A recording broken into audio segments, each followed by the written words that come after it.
Right, this weekend it is Steven Gerrard's Aston Villa debut as manager, obviously. And I'm delighted to say it is Ty Bracey's OTB AM debut this morning to talk about this. Ty, good morning to you. How are you?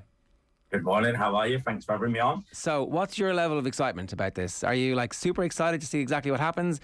Are you feeling a little bit of separation anxiety from the Villa fan who was just the manager, who's now going to be in the dugout against us in a couple of weeks' time? What are you thinking? I mean, it started off a bit, after it took a lot to sink in to come to the conclusion, that Dean was actually gone. Whether it was a bit premature or not, it depends on who you ask. I understand both sides of the story. There's people who say it was the right time, and then people who say he should have been given more time based on things that had happened over the last 3 years. But the more I thought about Steven Gerrard being in charge, the more I got used to it, the more I got excited about it. And he has said in his interviews, he speaks very, very passionately in his interviews. He's a very no-nonsense type of coach. And I'm really excited to see him bring that to Villa Park. So for me personally, I'm really excited to have him on board, yeah. I'm still to be won over a little bit, but I guess one of the things that's in the plus column from Gerrard's perspective is that he seems to have turned down the Newcastle gig. Whether or not he was realistically being considered for it, you would say he probably was, given that they ended up with their third choice, it looks like. So the fact that he turned that down means that he wasn't just looking for any job in the Premier League, and means that he wanted to take something seriously, and obviously sees that there's an opportunity here at Villa to take it seriously. There is that nagging concern about the Liverpool job being constantly spoken about with regards to Gerrard over the next while, and I don't know how to make an accommodation with that, Ty. A lot of people have asked me this question, and it's a tough one, really. And I think Jamie Carragher had said it outright last week that Aston Villa is no stepping stone club. And I do strongly believe that. Whether he ends up at Liverpool one day as a coach, maybe, but right now he needs to prove himself in the Premier League at the highest level. And he's coming in meaning business. And back to your comment on the Newcastle gig, Aston Villa Football Club as a whole is a huge package, so you have to take into consideration our youth setup. Newcastle don't have a youth setup like us. They haven't invested millions and millions in their youth products. And, we have so much talent coming through the ranks. And that's an exciting time, especially under Steven Gerrard, because he's one of the greatest Premier League players of all time. So he's going to have that pulling power with the youngsters to bring down to Villa Park for the ones who are in the younger years. But I think he will end up at Liverpool eventually, but again, it's one of those things. I don't think it will happen until he proves himself at the highest level, and I think that's really important. I think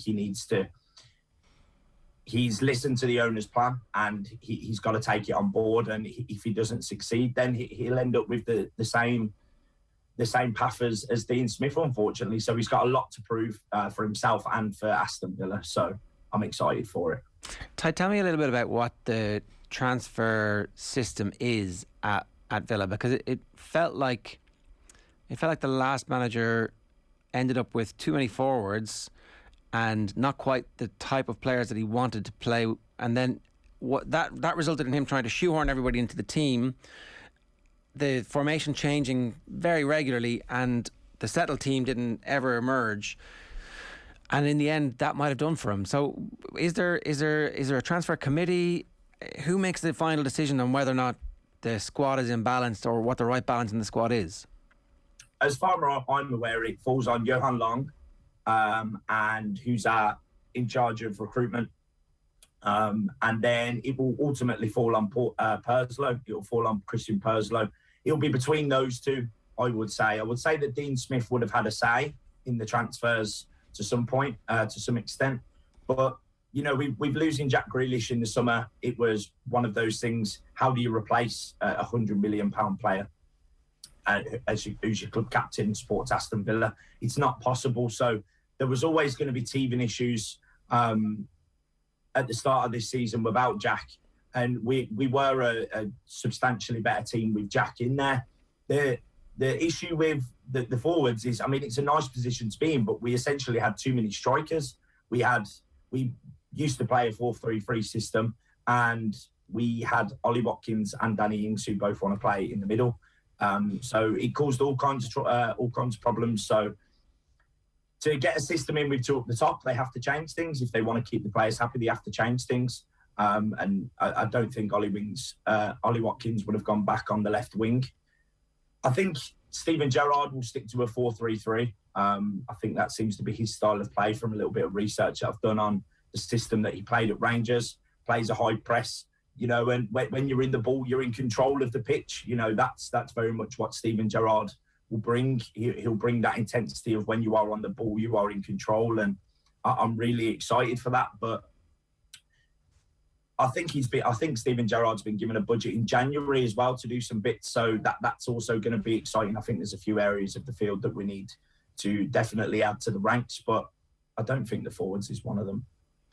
Like, it definitely is a two-way street, the whole Jack Grealish thing, where you mentioned there the money that they got for him and the signings that they've made with that money. That naturally, it's not necessarily bad signings that they've made. It's just a matter of time before those signings will actually bed in. Is that your sense that actually the Grealish money, as it were, that'll just take a little bit of patience from Aston Villa supporters before this thing actually comes good? Yeah, it's one of those things where it's going to take time. I mean, I read somewhere online that Dean Smith, in his showdown talks with Purslow when he had lost his job, that he had stressed, apart from the game before he was sacked, he said that Buendia, Watkins and Bailey had only played 35 minutes together. So when you look at it from that perspective, it's kind of one of those things where it's like, okay, well, you've got a valid point there. These players haven't had time to gel on the pitch.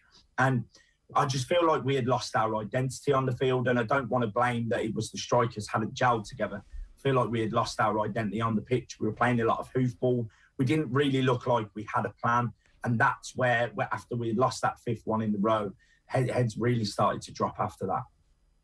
It's funny, 2-0 up against Wolves with 10 minutes left to go. It looks like everything's going well.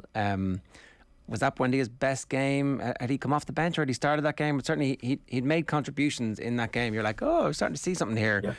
And then it just all went tits up. And like that's that sliding doors moment in Dean Smith's Villa career where if they win that game, he's still in the job now. Absolutely, yeah. And the part of the problem I had with that game was we were 2-0 up and we kept two up top. We kept the shape, we kept the formation, and we got punished for it. I think they brought on Podence, Wolves, and he changed the game. He brought issues, and they punished us for it. And that was a really tough one to take. Not just because Wolves are a local team, just because going 2-0 up and then falling apart. When you've had a really good 80 minutes of football, it is a really tough one to take because we were predominantly the better team for the majority of the game, and then the last 10 minutes we crumble. The going three at the back as well kind of seems like one of those things that you need to be very committed to it. You need to really understand exactly what the ambition of the team is going to be when that happens. It felt a little bit like it was a stopgap to try and shore up a defence, and in the middle of that, when you go back to that, you drop Tyrone Mings, who's obviously kind of this iconic cult figure who had been a leader for the team over the last couple of years and got to the fringes of the England team and right into the England team in the Euros. Like, that just felt like a manager who was beginning to doubt himself and second guess his decisions. And when that happens, you can see why a club will ultimately say, right, sorry mate, you've lost the run here, and rather than wait for you to get it back, we're going to go another direction. Yeah, the change of formation was a tough one. People were optimistic because they wanted to see change because they seen the flaws in the 4-3-3. But when we went with the 3-5-2, if you want to call it that, there was times where it looked great, but there was times where we got punished for it really bad. And we're in a position where we matched the clean sheet record of Brad Friedel in Emi Martinez's first season at Aston Villa. And then this season, we're not even getting close to clean sheets. We're getting dominated in most of our games. So there's definitely, it's nice to get that feel-good factor back because social media hasn't been the greatest to be around. It's been pretty doom and gloom on social media. A lot of people have been, there was a lot of people calling for Dean Smith to go. We need change. And predominantly, I think we needed someone in the middle of the field. And I said that during the transfer window. And I think that was somewhere where we looked very light and it never came through. So I I think better days are ahead, most definitely. Even taking that into account, given the fact that Aston Villa are 2 points above the relegation zone, was there any part of you that thought to yourself, God, it is a little bit risky going for a Gerrard at this moment? I'm not saying appoint Big Sam or anything like that, but there were maybe a few more seasoned Premier League managers that might have been appointed for a team that might be in a relegation battle. I mean, you could look at it that way, but I don't look at it in a way that we're in a relegation battle. I just look at it, we've got a bad run of form. The squad we have, I don't think we're anywhere near relegation battle. Right. Anything in the top half of the table, I would class as success for this season so far. Whether that happens or not is a different story. But what we have to do is get behind the players, get behind Steven Gerrard and believe in what he's going to bring to Villa. You know, he's a huge figure in football as a whole. So I'm really excited to see what he brings to Aston Villa. And in a way, there probably isn't that much pressure on him as much as we probably think, because can we do much worse than 5 in a row? As long as it's not another 5 in a row, then I don't think he can do much worse, if I'm honest. I hope you're right.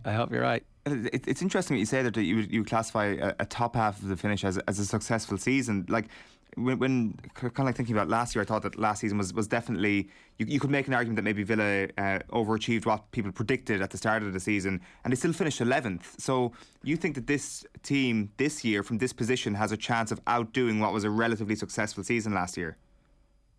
Definitely, yeah. We had a great start to the season last year, you know, with the 7-2 bopping against Liverpool. There was some great results, and we gave some really good teams a really good game on the pitch. And then our form fell off towards the end of the season, and that was where we started to slip down a little bit. We could have easily finished top half of the table and pushed for Europe if we had Jack for a full fit season. But I think we've had that bad run of form at the start of the season this year, and I think it's gonna progress.